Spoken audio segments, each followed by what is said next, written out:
Բաքվում մեր ռազմագերիների մասով այլևս մեղադրական վճիռներն են հրապարակվում։ Ես կարծում եմ, որ այո, տարին ավարտում ծանրագույն տարի է, որտեղ այդպես թռչկոտելու բացարձակապես ոչ մի պատեհություն չկա,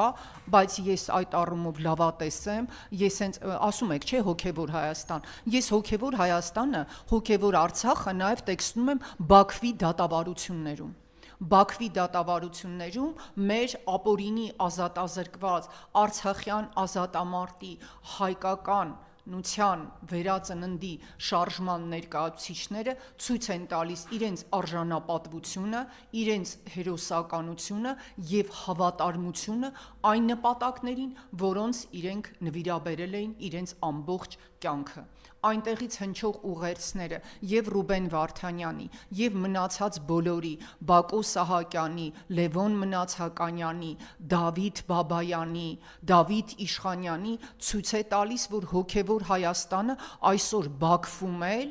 իր բարձունքի վրա է և ադրբեջանցիները շատ ծանր իրավիճակում են։ Ես ամենայն լրջությամբ ասում եմ, որ Ալիևը ինքն էլ իրեն փակուղի է մտցրել, որովհետև ամբողջ աշխարհը արդեն հետևում է այդ դատավարություններին և տեսնում, որ դրանք ապօրինի կեղծ դատավարություններ են և իր ոչ մի դատավճիռը չի ունենալու ուժ։ Ես համոզված եմ, որ գալիք տարի մենք կարողանալու ենք հասնելու նրան, որ Բաքվից մեր գերիալ եղբայրները վերադառնան և հոգևոր Հայաստանը հաղթի այդ ռաբիս Հայաստանին։ Ես այն չեմ համարի իրական Հայաստան, ռաբիս, հանապազորյա հացի, այդ երրորդ-չորրորդ կարգի ցորենի կամ Ադրբեջանից բերված կասկածելի բենզինով ուրախացող Հայաստանին։ Այդ Հայաստանը այնքան չնչին ու փոքր է,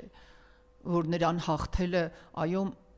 դժվարություն չի ներկայացնելու։ Գալիք տարին լինելու է հոգևոր ամենակարևորը, հոգևոր Հայաստանի և մեր հոգևոր անվտանգության հաստատման տարին, այլ ընտրանք չկա։